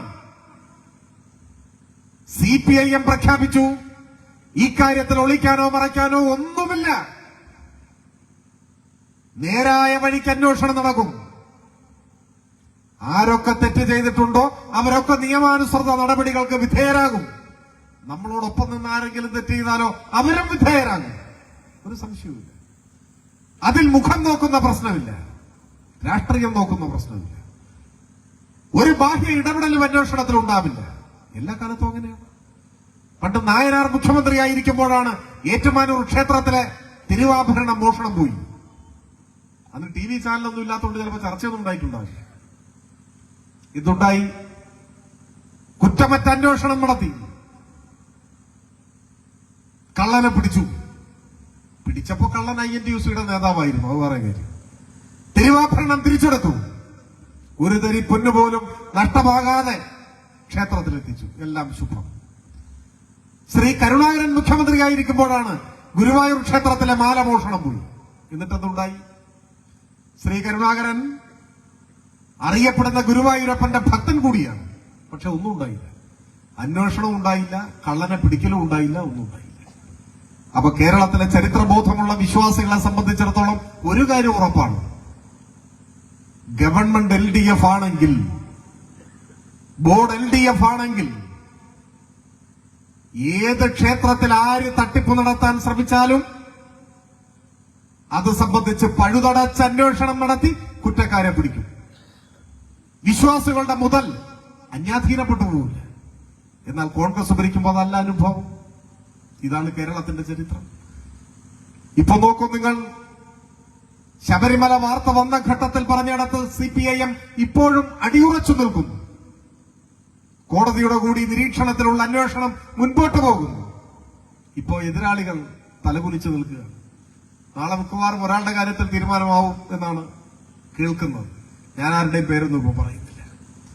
ഒരാൾ മരിച്ചുകൊണ്ട് മാത്രം രക്ഷപ്പെട്ടു എന്ന് പറയുന്നുണ്ട്. പക്ഷെ ജീവിച്ചിരിക്കുന്ന ധാരാളം പേരുണ്ട്. ശബരിമല അന്വേഷണം പൂർത്തിയാകുമ്പോ, കല്ലും നെല്ലും വേർതിരിയുമ്പോ, ജനങ്ങളുടെ മുൻപിൽ അഭിമുഖീകരിക്കാനാവാതെ തലകുനിച്ച് നിൽക്കേണ്ടി വരിക കോൺഗ്രസിനായിരിക്കുമെന്ന് മാത്രം ഇപ്പോ ഉറപ്പിച്ചു പറയാം. ഒരു സംശയവും വേണ്ട. ശബരിമലയുടെ കാര്യം പറയുമ്പോ RSSകാരെ കേട്ടാൽ തോന്നും അവരാണ് ശബരിമലയുടെ കുത്തകാവകാശം സിദ്ധിച്ചവരെന്ന്. ആണോ? ശബരിമല ക്ഷേത്രം ഇന്ന് കാണുന്ന ക്ഷേത്രമാക്കിയത് ആരാ? നിങ്ങളാണ്. ശബരിമല ക്ഷേത്രം ഒരു വർഷം, ഒരു മണ്ഡലകാലത്ത് 1 ലക്ഷം മുതൽ 2 ലക്ഷം വരെ തീർത്ഥാടകർ എത്തിയിരുന്ന ഒരു ക്ഷേത്രമാണ് ശബരിമല ക്ഷേത്രം. ആ ക്ഷേത്രം ഇന്ന് കാണുന്ന നിലയിലേക്ക് എങ്ങനെ വന്നു? ഇപ്പൊ എനിക്ക് തോന്നുന്നു ഈ മണ്ഡലകാലത്ത് മൊത്തം തീർത്ഥാടകരുടെ എണ്ണം 50 ലക്ഷം കവിഞ്ഞു എന്നാണ് എനിക്ക് തോന്നുന്നത് വാർത്ത. നിങ്ങൾക്ക് ചിലപ്പോൾ കുറച്ചുകൂടി കൃത്യമായിട്ട് ഓർമ്മ കാണുമായിരിക്കും. എങ്ങനെ ഈ വളർച്ചയുണ്ടായി? വെറുതെ ഉണ്ടായതല്ല. ശബരിമലയെ ദേശീയ പ്രശസ്തമായ ദേവാലയമാക്കി മാറ്റിയത് CPIMന്റെ സമുന്നതനായ നേതാവ്, മൺമറഞ്ഞുപോയ നേതാവ്, പുന്നപ്ര വയലാർ സമരസേനാനിയായ സഖാവ് PK ചന്ദ്രാനന്ദൻ തിരുവിതാംകൂർ ദേവസ്വം ബോർഡിന്റെ പ്രസിഡന്റായിരിക്കുമ്പോ 1967 ശബരിമല ക്ഷേത്രത്തെ കേരളത്തിലെ മുഴുവൻ ക്ഷേത്രങ്ങളുടെയും രക്ഷാകർതൃസ്ഥാനത്തേക്ക്, അഥവാ അതിദരിദ്രാവസ്ഥയിലുള്ള കഴകക്കാർക്ക് നിത്യ ചെലവിന് പോലുമുള്ള ശമ്പളം കൊടുക്കാനാവാത്ത, എണ്ണിയാലൊടുങ്ങാത്ത ക്ഷേത്രങ്ങൾ കേരളത്തിലുണ്ട്. ആ ക്ഷേത്രങ്ങളെയൊക്കെ സംരക്ഷിക്കാൻ കഴിയും വിധം പ്രബലമായ ക്ഷേത്രമാക്കി മാറ്റാൻ ഒരു പദ്ധതി ആസൂത്രണം ചെയ്ത് നടപ്പാക്കിയതാണ്.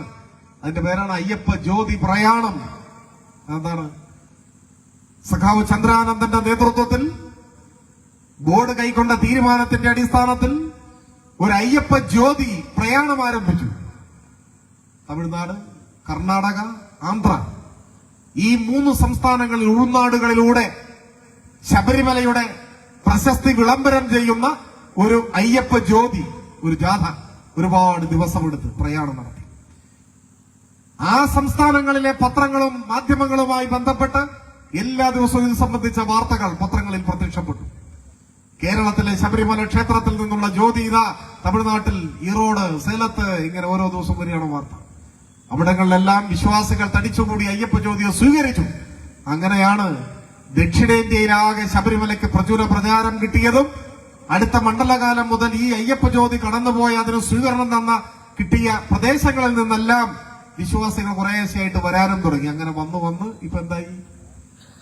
ഇപ്പോ ഒരു ദിവസം തന്നെ 1 ലക്ഷം പേരൊക്കെ വരുന്ന നിലയിലേക്ക്, ഒരു മണ്ഡലകാലത്ത് മുഴുവൻ 1 ലക്ഷം വന്നിരുന്നിടത്തുനിന്ന് ഒരു ദിവസം തന്നെ 1 ലക്ഷത്തോളം പേര് വരുന്നു. അപ്പോഴാണ് മാധ്യമങ്ങൾ റിപ്പോർട്ട് ചെയ്യുന്നത് വലിയ തിക്കും തിരക്കുമാണ്. 80,000 പേർ ദർശനം നടത്തി, 85,000 പേർ ദർശനം നടത്തി എന്നൊക്കെ കേട്ടില്ലേ? ഈ വലിയ ജനത്തിരക്കുള്ള ക്ഷേത്രമായി മാറിയത്, അയൽ സംസ്ഥാനങ്ങളിൽ നിന്ന് വിശ്വാസികളുടെ ഒഴുക്കുണ്ടാവാൻ തുടങ്ങിയതെല്ലാം അയ്യപ്പ ജ്യോതി പ്രയാണത്തിന് ശേഷമാണ്. ശബരിമലയാക്കിയത് ഇടതുപക്ഷമാണ്. സഖാവ് ചന്ദ്രാനന്ദന്റെ നേതൃത്വത്തിലുള്ള ദേവസ്വം ബോർഡാണ്. അതാണ് ചരിത്രം. അപ്പൊ ഇപ്പൊ കുറെ ആളുകൾ, ശബരിമലയുടെ ആളുകൾ ഇറങ്ങി വന്നിരിക്കുകയാണ്. വിശ്വാസികളും അവിശ്വാസികളുമായ എല്ലാ മനുഷ്യരോടും അവന്റെ വേദനകൾക്ക് ആശ്വാസമേകുന്നതിനു വേണ്ടി നിലകൊള്ളുന്ന രാഷ്ട്രീയമാണ് നമ്മൾ ഉയർത്തിപ്പിടിക്കുന്ന രാഷ്ട്രീയം. അതെല്ലാ കാലത്തും അങ്ങനെയാണ്. ഈ ക്ഷേത്രത്തിലാവട്ടെ, വേറെ ഏതെങ്കിലും ആരാധനാലയത്തിലാവട്ടെ, എപ്പോഴെങ്കിലും തട്ടിപ്പാരെങ്കിലും നടത്തിയാൽ ആ തട്ടിപ്പുകാരെ പിടികൂടുന്നതിന് പ്രതിജ്ഞാബദ്ധമാണ് ഇടതുപക്ഷം. അതിനാവശ്യമായ നടപടി സ്വീകരിക്കും. അത് സ്വീകരിച്ചു. അതിലിടത്തോ വലത്തോ ഒന്നും നോക്കില്ല. ആ അന്വേഷണമാണ് ഇപ്പൊ പൂർത്തിയാകാൻ വേണ്ടി പോകും. ഞാൻ പറഞ്ഞു വന്നത് ഇത്രയേ ഉള്ളൂ. ഒരു തെരഞ്ഞെടുപ്പ് കാലത്ത് ജനങ്ങൾക്കിടയിൽ തെറ്റിദ്ധാരണയുണ്ടാക്കാൻ ഇടതുപക്ഷം എന്തോ ശബരിമലയെ തകർക്കാൻ നോക്കുന്നു എന്ന നിലയിൽ ഒരു പ്രചരണം അഴിച്ചുവിടുകയും മാധ്യമങ്ങളെ അതിന് ഉപയോഗപ്പെടുത്തുകയും ആ പ്രചരണം ശക്തമാക്കിയതിന്റെ പശ്ചാത്തലത്തിൽ ന്യായമായും ചർച്ച ചെയ്യപ്പെടേണ്ട ജനകീയ പ്രശ്നങ്ങൾ അവഗണിക്കപ്പെടുകയും ചെയ്തു.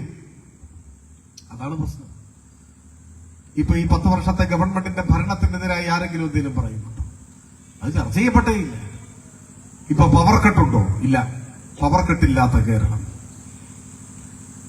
UDF വോട്ട് ചെയ്ത ഏതെങ്കിലും ഒരു വോട്ടർ ആഗ്രഹിക്കുമോ ഈ പിണറായിയുടെ ഭരണം പോണം, പകരം പഴയതുപോലെ പവർ കട്ട് വരണം? അങ്ങനെ ആഗ്രഹിക്കും ആരെങ്കിലും? ഉമ്മൻചാണ്ടി ഭരിക്കുമ്പോൾ ആദ്യം അരമണിക്കൂറാണ് കട്ട്, പിന്നെ അത് 1 മണിക്കൂർ കട്ടായി, പിന്നെ അപ്രഖ്യാപിത കട്ട്. കറണ്ട് പോയാൽ എപ്പോ വരും ആർക്കും പറയാൻ കഴിയില്ല. വ്യവസായത്തിന് 100% കട്ട്. എന്താണ് 100% കട്ട്? ഈ കോലോത്തുവയിൽ ഒരു ചെറിയ കുടിൽ വ്യവസായം ഉണ്ടെന്ന് കരുതുക. ഒരു കുടിൽ വ്യവസായം. KSEBയുടെ കറണ്ട് അതിനില്ല. പകരം ജനറേറ്റർ വെച്ച് വേണമെങ്കിൽ പ്രവർത്തിപ്പിക്കാം. അതാണ് 100% കട്ട്. അതായിരുന്നു ഈ കേരളം. മണ്ണെണ്ണ വിളക്കും മെഴുകുതിരിയും കത്തിച്ച് കറണ്ട് കാത്തിരുന്ന ഒരു കാലം. എത്ര പെട്ടെന്നാണ് ആളുകൾ മറന്നത്. ഈ ഇരിക്കുന്ന നിങ്ങളുടെ ആരുടെയെങ്കിലും വീട്ടിൽ ഇപ്പൊ മണ്ണെണ്ണ വിളക്കുണ്ടോ? എങ്ങനെ ഇല്ലാതെയായി? ഒരു ഗവൺമെന്റിന്റെ ഇച്ഛാശക്തിയോടുകൂടിയ നിലപാടിന്റെ ഭാഗമായി കേരളത്തിന്റെ വൈദ്യുതി രംഗത്തുണ്ടായ നേട്ടം, പവർ കട്ടും ലോഡ് ഷെഡിങ്ങും ഇല്ലാത്ത ഇന്ത്യൻ സംസ്ഥാനമായി കേരളത്തെ മാറ്റി.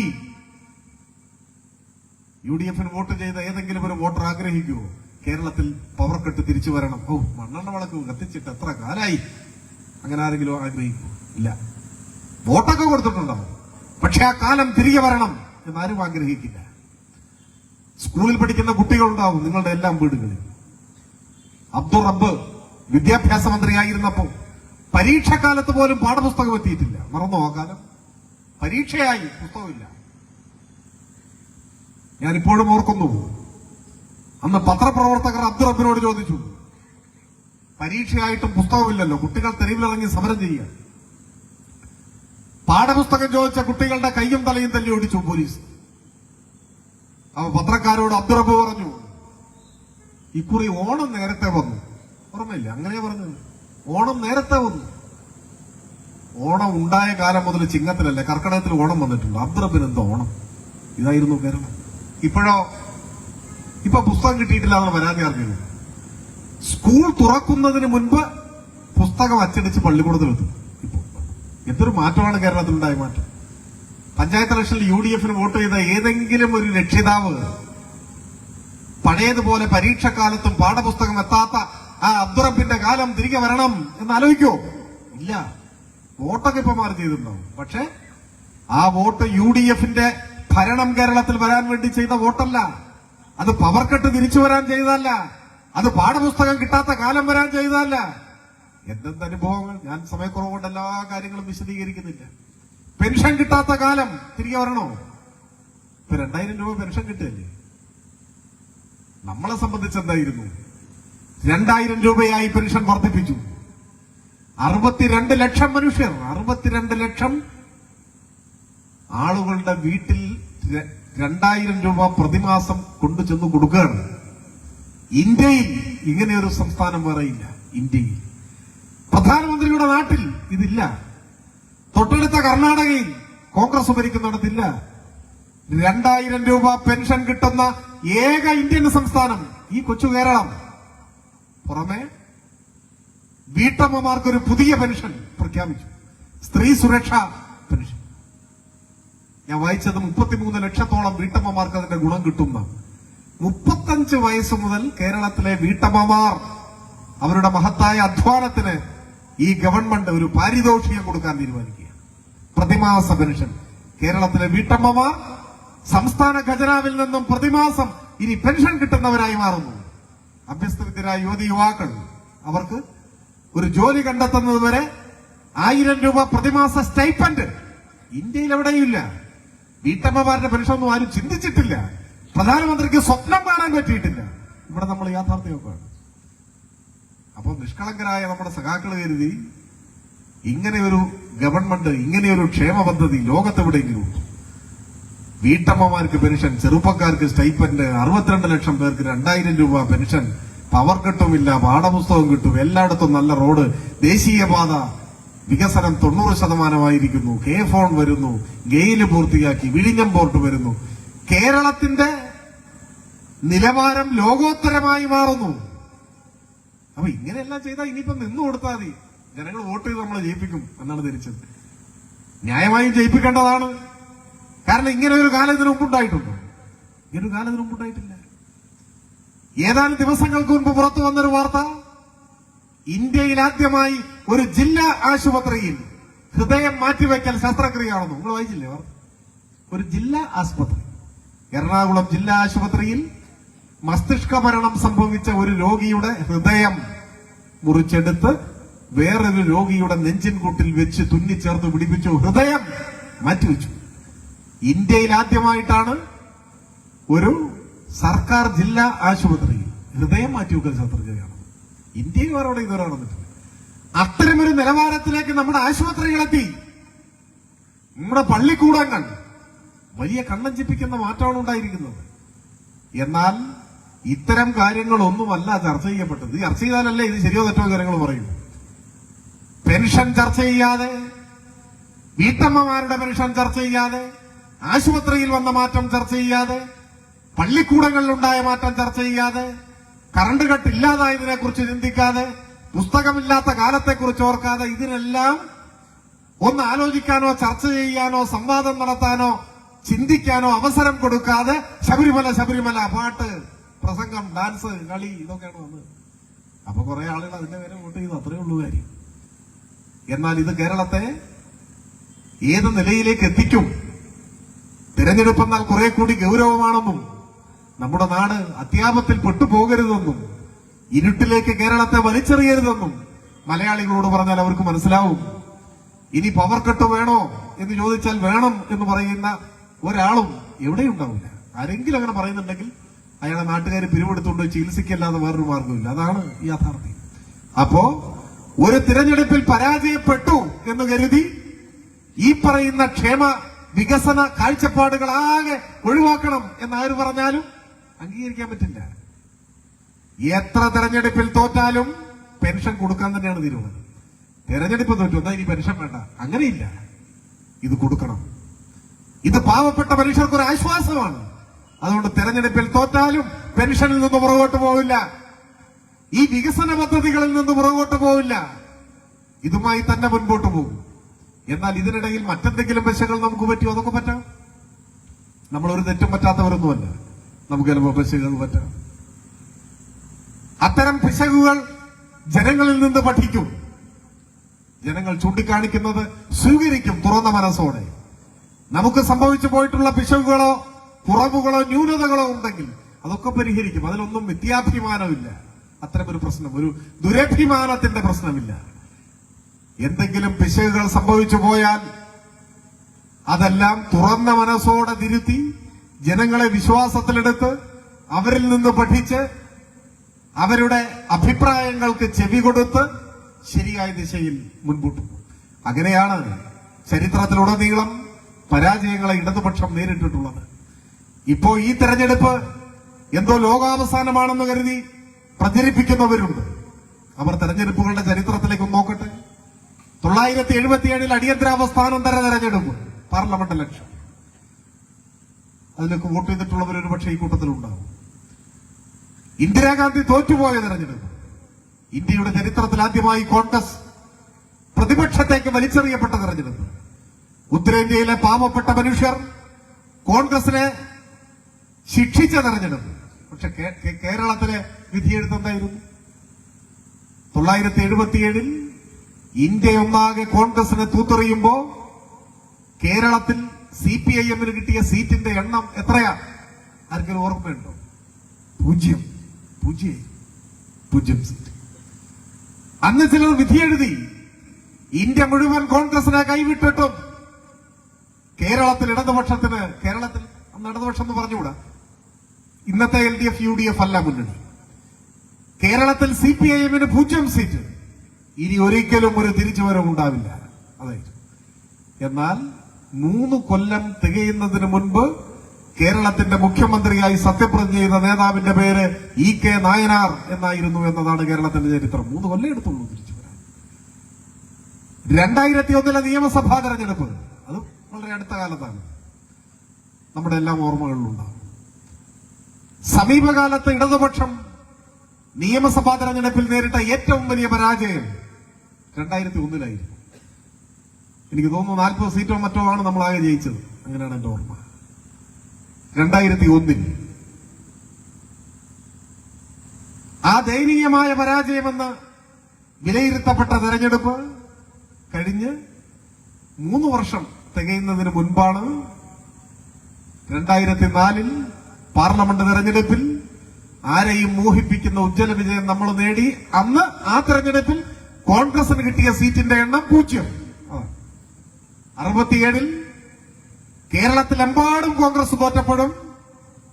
കോൺഗ്രസ് കേരളത്തിൽ സമ്പൂർണമായി മരിച്ചില്ല എന്ന് തെളിയിക്കാൻ ഒരാൾ ജയിച്ചു, പനമ്പള്ളി ഗോവിന്ദമേനോൻ ജയിച്ചു 67. എന്നാൽ 2004 എത്തിയപ്പോ ഒന്നുമില്ല, 0 ഇങ്ങനെ എത്ര തെരഞ്ഞെടുപ്പുകൾ. 2019 പാർലമെന്റ് ഇലക്ഷൻ നമുക്ക് 1 സീറ്റല്ലേ കിട്ടിയത്, ഒറ്റ സീറ്റ്, ആലപ്പുഴ മാത്രം. എന്നാൽ 2 കൊല്ലം തികയുന്നതിന് മുമ്പ് 2021 അസംബ്ലി തെരഞ്ഞെടുപ്പിൽ 99 സീറ്റ് നേടി നമ്മൾ ജയിച്ചില്ലേ. ഇപ്പൊ കഴിഞ്ഞ പാർലമെന്റ് ഇലക്ഷനിലും ഈ തദ്ദേശ തെരഞ്ഞെടുപ്പിലും നമ്മൾ തോറ്റു. ഈ പരാജയത്തിലെ അനുഭവങ്ങൾ കൂടി കണക്കിലെടുത്ത് ഒരുപാട് വികസനവും ക്ഷേമവും ചെയ്യുന്നതോടൊപ്പം ആ കാര്യങ്ങൾ ജനങ്ങളുടെ ഇടയിൽ ചർച്ചാ വിഷയമാക്കാനും UDF-ന്റെ ഭരണകാലത്ത് എങ്ങനെയായിരുന്നു കാര്യങ്ങളെന്നൊക്കെ ജനങ്ങളെ ഓർമ്മപ്പെടുത്താനും യാഥാർത്ഥ്യബോധത്തോടെ വികാരങ്ങൾക്ക് അടിപ്പെടാതെ പുകമറകൾക്കുള്ളിൽ തപ്പിത്തടയാതെ വോട്ട് രേഖപ്പെടുത്തുന്ന മാനസികാവസ്ഥയിലേക്ക് ജനങ്ങളെ നയിക്കാനും കഴിഞ്ഞാൽ ശരിയായ രാഷ്ട്രീയ നിലപാടിനോടൊപ്പം ജനങ്ങൾ നിൽക്കും. അപ്പോ ഈ ഭൂതകാല അനുഭവങ്ങളെല്ലാം നമുക്ക് വഴികാട്ടുന്നുണ്ട്. ഞാൻ കൂടുതൽ ദീർഘിപ്പിക്കുന്നില്ല. അനശ്വരനായ സഖാവ് മനോജിന്റെ രക്തസാക്ഷിത്വം ഈ കാലഘട്ടത്തിലെ രാഷ്ട്രീയ ഉത്തരവാദിത്വങ്ങൾ ഏറ്റെടുക്കാൻ നമ്മളെ കൂടുതൽ പ്രാപ്തരാക്കി മാറ്റും എന്ന കാര്യത്തിൽ സംശയമില്ല. വർഗീയതയ്ക്കെതിരായ സമരമെന്നാൽ രൂപഭാവങ്ങൾക്കപ്പുറത്ത് സകല വർഗീയതയ്ക്കും എതിരായ സമരമാണ്. നിർഭാഗ്യവശാൽ നമ്മുടെ എതിരാളികൾ എല്ലാ വർഗീയതയുമായി കൈകോർക്കുകയാണ്.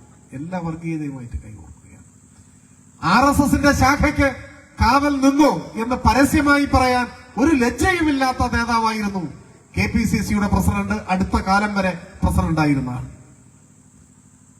എന്നാൽ പ്രതിപക്ഷ നേതാവ് ഇന്ത്യ കണ്ട ഏറ്റവും വലിയ വർഗീയവാദി എന്ന ചരിത്രം വിലയിരുത്തുന്ന RSSന്റെ രണ്ടാമത്തെ സർസംഘചാലക് മാധവ് സദാശിവ ഗോൾവൽക്കറിന്റെ ജന്മശതാബ്ദി ആഘോഷങ്ങൾ നിലവിളക്ക് കൊളുത്തി ഉദ്ഘാടനം ചെയ്ത RSSന്റെ പരിപാടിയിൽ ഗോൾവൽക്കറെ പുകഴ്ത്തി പ്രസംഗിച്ച RSSന്റെ ഇഷ്ടത്തോഴനായി മാറിയ ആൾ. RSSന് കോൺഗ്രസിനോടൊരു വിരോധവുമില്ലല്ലോ. ചില നേതാക്കന്മാർ കോൺഗ്രസ് ആണോ RSS ആണെന്ന് പറയാൻ പറ്റില്ല. പണ്ടങ്ങനെ ഉണ്ടായിരുന്നു, ദ്വയാംഗത്വം. കോൺഗ്രസിലും അംഗമാവാം, RSSലും അംഗമാവാം. കോൺഗ്രസിലും അംഗമാവാം, ഭാരതീയ ജനസംഘത്തിലും അംഗമാവാം ഒരേ സമയം. അതായിരുന്നു കോൺഗ്രസ്. പിന്നീട് അത് മാറിയതാണ്. ഇപ്പൊ ശശി തരൂർ ഏത് പാർട്ടിയാണ്? ആർക്ക് പറയാൻ പറ്റും? എന്നോടൊരു കോൺഗ്രസിന്റെ നേതാവ് സ്വകാര്യ സംഭാഷണത്തിൽ പറഞ്ഞത് ശശി തരൂർ ഇപ്പോഴും തത്വത്തിൽ കോൺഗ്രസ് ആണെന്നാണ്. തത്വത്തിൽ കോൺഗ്രസ്. ഇപ്പൊ അങ്ങനെ പുതിയൊരു പ്രയോഗവും, തത്വത്തിൽ കോൺഗ്രസും പ്രയോഗത്തിൽ കോൺഗ്രസും, അങ്ങനെയൊക്കെയാണ് പറഞ്ഞത്. കോൺഗ്രസ് ആണോ എന്ന് ചോദിച്ചാൽ ആണ് എന്നാ ഉറപ്പിച്ച് പറയാൻ പറ്റില്ല. ഭൂരിപക്ഷ വർഗീയതയുമായി RSSുമായി ഇത്തരത്തിലുള്ള ഹൃദയബന്ധം കോൺഗ്രസ് തുടരുന്നു. ശാഖയ്ക്ക് കാവൽ നിന്നാൽ പഴയ ചരിത്രം ഓർമ്മിപ്പിക്കുന്നത് എന്തിനാണ്? കെ സുധാകരൻ എന്തിനാണ് ഓർമ്മിപ്പിക്കുന്നത്? RSSന്റെ നേതൃത്വത്തോട് പറയാണ്, ഞങ്ങൾ ഇങ്ങനെയൊക്കെ ചെയ്ത് നിങ്ങളെ സഹായിച്ചിട്ടുള്ളവരാണ്, നമ്മൾ ഇരുമയ്യാണെങ്കിലും ഒറ്റ കരളാണ്. ആ ഓർമ്മപ്പെടുത്തലാണ്. അതിനെ ദൃഢീകരിക്കുകയാണ് പ്രതിപക്ഷ നേതാവ്. RSSന്റെ പരിപാടിയിൽ പോയി അവരുടെ ആചാര്യന്റെ ജന്മശതാബ്ദി ആഘോഷം ഉദ്ഘാടനം ചെയ്യാൻ കോൺഗ്രസിന്റെ ചരിത്രത്തെക്കുറിച്ച്, മഹാത്മാഗാന്ധി ഉയർത്തിപ്പിടിച്ച മതനിരപേക്ഷ കാഴ്ചപ്പാടുകളെ കുറിച്ച് ഒരു ഓർമ്മയുള്ള കോൺഗ്രസുകാരന് സാധിക്കും. പക്ഷെ അദ്ദേഹം ചെയ്യും. അതേസമയം ന്യൂനപക്ഷ വർഗീയതയുമായി, ജമാഅത്തെ ഇസ്ലാമിയുമായി മുന്നണി ബന്ധത്തിലേക്ക് കടക്കുന്നു. UDFിലെ അനൌദ്യോഗിക ഘടകകക്ഷിയായി ജമാഅത്തെ ഇസ്ലാമി മാറിക്കഴിഞ്ഞിരിക്കുന്നു. കോൺഗ്രസിന്റെ ഒരു കൈ RSSന്റെ ചുമലിലും മറുകൈ ജമാഅത്തെ ഇസ്ലാമിയുടെ ചുമലിലുമാണ്. ഇരു വർഗീയവാദികളെയും കൂട്ടിപ്പിടിച്ച് കേരളത്തിൽ ഇടതുപക്ഷത്തെ തോൽപ്പിക്കണം. അതാണ് പരിശ്രമം. എല്ലാ കൊള്ളരുതാത്തവന്മാരും ഒരുമിക്കുകയാണ് നമുക്കെതിരായിട്ട്. പക്ഷെ നാടിനു വേണ്ടി നമുക്ക് പൊരുതി മുൻപോട്ട് പോയേ മതിയാവും. ഈ നാട്ടിലെ പുതിയ തലമുറയെ 10 വർഷം മുൻപുള്ള കേരളത്തെക്കുറിച്ച് ഓർമ്മപ്പെടുത്തിക്കൊണ്ട് നമ്മുടെ നാട് തകർന്നു പോകാതിരിക്കാൻ, വലതുപക്ഷത്തിന്റെ രാഷ്ട്രീയാധികാര കൊതിയുടെ മുന്നിൽ നാടിന്റെ കാലൊന്നിടറിയാൻ, വരും തലമുറയ്ക്ക് വാസയോഗ്യമായ ഒരു കേരളം ഇവിടെ ഉണ്ടാവില്ലെന്ന് വർഗീയവാദികൾ പങ്കിട്ടെടുക്കുന്ന അരക്ഷിതാവസ്ഥയുടെ, സംഘർഷങ്ങളുടെ ഒരു ശപിക്കപ്പെട്ട നാടായി കേരളം മാറാതിരിക്കാൻ അതിജാഗ്രത പുലർത്തേണ്ട സമയമാണിതെന്ന് നാടിനെ പഠിപ്പിക്കാൻ സഖാവ് മനോജിന്റെ ഓർമ്മകൾ നമ്മെ പ്രാപ്തരാക്കും, നമുക്ക് കരുത്തു പകരും എന്ന് തന്നെ ഞാൻ പ്രതീക്ഷിക്കുകയാണ്. സഖാവ് മനോജിന്റെ മരണമില്ലാത്ത ഓർമ്മകൾക്ക് മുൻപിൽ ഒരു പിടി രക്തപുഷ്പങ്ങൾ സമർപ്പിച്ചുകൊണ്ട് തന്റെ ജീവനേക്കാൾ വലുതായി മനോജും മറ്റു നിരവധി രക്തസാക്ഷികളും കണക്കാക്കിയ മഹത്തായ രാഷ്ട്രീയ പ്രത്യയശാസ്ത്രം, അവർ ഉയർത്തിപ്പിടിച്ച ഈ രക്തപതാക, തൊണ്ട പൊട്ടുമാർ ഉച്ചത്തിൽ അവർ വിളിച്ച മുദ്രാവാക്യം, അതെല്ലാം ഈ മണ്ണിൽ കൂടുതൽ കരുത്താർജിക്കാൻ, ശാശ്വതമായി ഈ മണ്ണിൽ നമുക്ക് മുൻപോട്ട് കൊണ്ടുപോകാൻ മനോജിന്റെ രക്തസാക്ഷി സ്മരണകൾക്ക് സാധിക്കും എന്ന് മനസ്സിൽ ആവർത്തിച്ചുകൊണ്ട് മനോജിന്റെ ഓർമ്മകൾക്ക് മുൻപിൽ ശിരസുകുനിച്ചുകൊണ്ട് ഒരു പിടി രക്തപുഷ്പങ്ങൾ അർപ്പിച്ചുകൊണ്ട് ഞാൻ എന്റെ എളിയ വാക്കുകൾ അവസാനിപ്പിക്കുന്നു. അഭിവാദനം.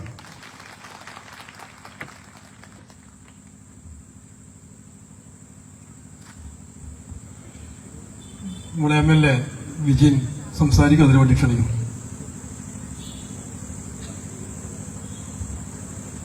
രക്തസാക്ഷി ദിനാചരണ പരിപാടിയുടെ ഉദ്ഘാടകൻ, പാർട്ടിയുടെ സംസ്ഥാന സെക്രട്ടേറിയറ്റ്